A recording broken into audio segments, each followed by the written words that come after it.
Hello and welcome to today's video. My name is Joseph. I hope everyone's doing well today. So I got this video request the other day from a user called Only with Butts. So guys, I may have stuffed up a bit on the name. It's apparently only goals. I apologize. We can continue now. And what they've requested is they wanted an object turning script. Now, this is a lot more tricky than you think it is when you're trying to make it dynamically, and it's because of the direction function.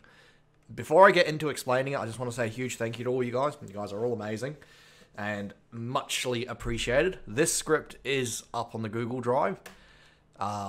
If you need to access it, I make it look easier than it is, and I'm going to run through the explanation now. So I'm going to show you first what actually is happening here, and then I'll get into the code. So when I load the program, right, we've got a nice lovely square. I can click on the square, it gives me a highlight, and then if I click somewhere, I get a little circle and my object will move towards it. Now, some of the important aspects here to remember is when we're dealing with this, for example, one of the big problems is, let's say, normally what we will do is say, I want to look at the object from a perspective of cutting it down the middle, and I want to say if I click on this side, my object will turn that way, and if I click on this side, it turns this way. One of the grand problems here is direction is this way. So direction is always 0 to 365. So, 365 to 0. So it will always rotate this way. So if I try clicking in this hemisphere, how do I know what angle this is in calculating it? This is where angle of difference comes in. So angle of difference, it tracks the current position as 0. So what I mean by that is if you were to imagine a line between my object, and I click up here or down here, that line rotates with that object, so it's always in position of that 0 point. So this is technically 0 now to the object. So anywhere, if I click in anywhere on this side, it will work out that it needs to go this side. If I click on this side, it will work out that it needs to go on this side. Okay, now that very confusing explanation is done. Now I'm going to show you how many lines of code it takes. That's the object. It's nothing fancy. And the room is nothing fancy. It's literally the room. The important part here is the code for this object. So I set up a few different variables.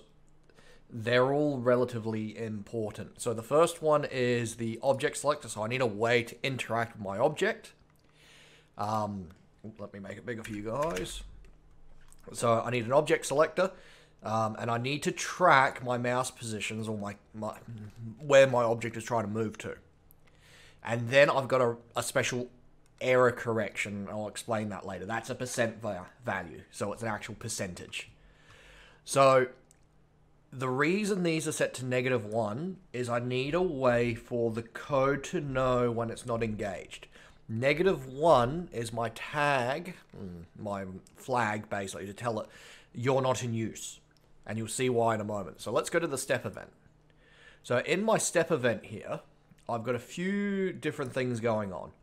So my first thing here is, Now, I should also highlight this has an order of sequence importance to it too. This part needs to be read first before this part. Otherwise, when you click, it places down an object, places down a move position. So this is important to be first, and it's second read and first read. Because otherwise what happens is if we read down the line, the machine would read it, it would do the mouse click, check the object, flag to true, and then go bam and put down an object, a move position. So, first step is we actually do a mouse click, and we check our object ID, which you've seen me do a million times. Now I just pull the ID of the object.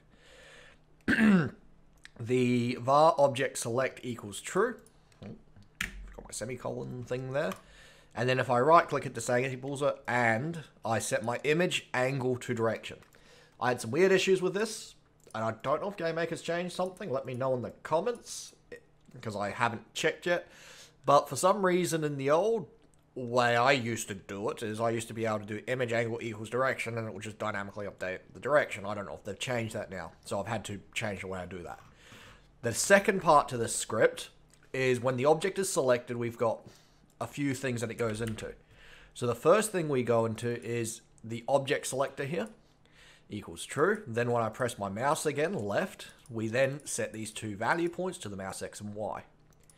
Down here is then our switching point, so you'll see now why it was important to have them registered as -1, because the way this reads is move point X is not equal to -1 and the Y is not equal to 1. So this here means not equal to.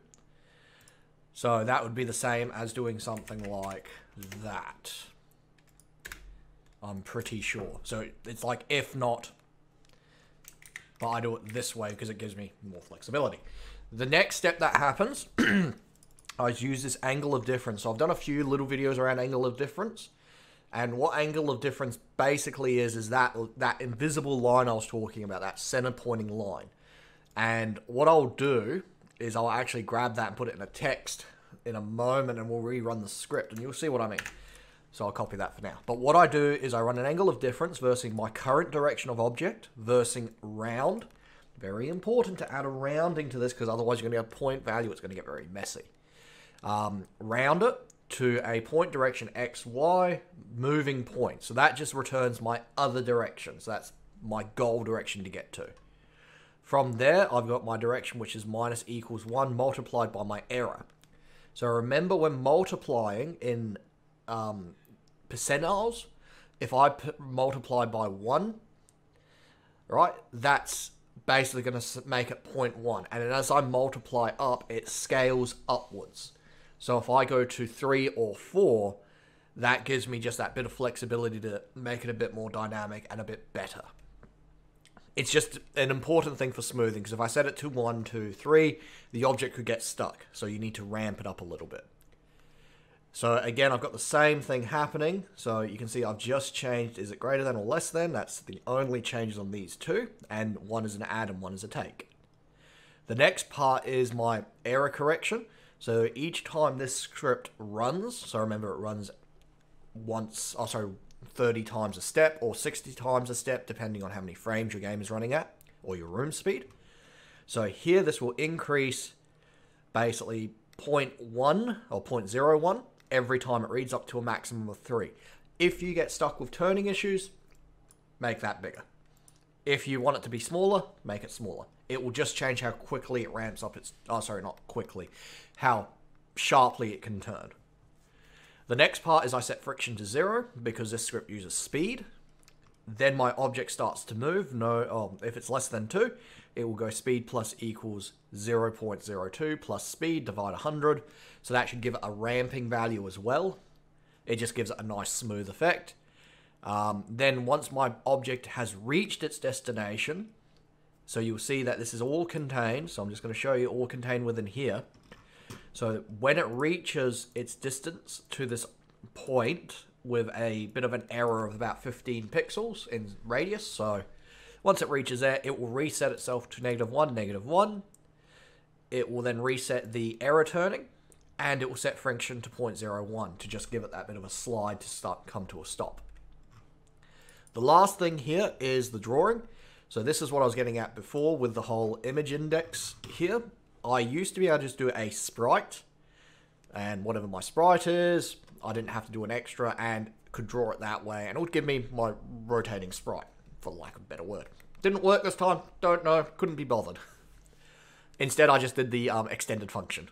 So the extended function is pretty straightforward. I deal with my image scale, which is 1, 1. My image direction is important because I relate that back to my direction. Image blend is my color, and image alpha is image alpha. And I also then draw my selector underneath it. So this is the sprite, this is the selector. And then when the object is selected, it will draw it. If it's not, it cancels it. The last thing I do is I just draw a circle to indicate where I've clicked. So if I can make that a bit bigger, obviously you could make that a sprite, whatever. So that's the code. Not terribly difficult, but it's tricky if you don't know how to deal with the rotation value in Gamemaker. because it is hard set in the sense of it's always the same position. Unless if they've changed it, but I don't think they have, judging by my digging. But if I draw this, so you guys now remember how I said about this image angle? So, do I have, or is it just being a, what have I broken here, people? Oh, I can get rid of that. That's not terribly important.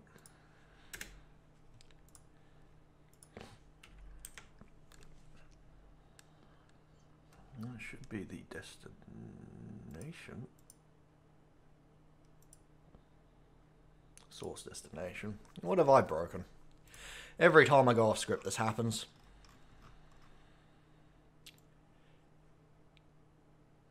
That should be it.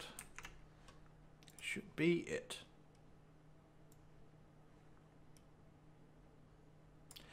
Oh. That should make it happy. Okay, so let's look at what's going on here. So you can see here, my value is currently negative 158. The reason it's that is 0 is here, and we have to travel all the way around to here because -1 and -1's up in this corner. So if I click on here and then click just shy, see how it changes? Like so. Now, if I click down here, you'll see it's a positive value, and it will make the rotation. If I click up here, so you can see now I'm in this negative range of that circle.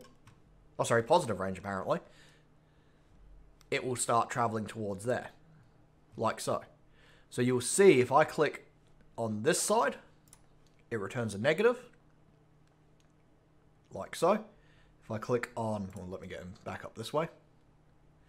And if I click on, for example, I think it's this side, I get a positive, negative. So you can see how it draws that line. So I hope this was helpful. A big thank you to all you guys again on the channel. Don't forget about the Discord if you want to jump on there. It is open. Feel free to ask questions. I am happy to try to solve things for you guys. And I'm still working on a few side projects here. So, as always, big thank you. I'll talk to you guys later and have a great day. I'll see you guys next time.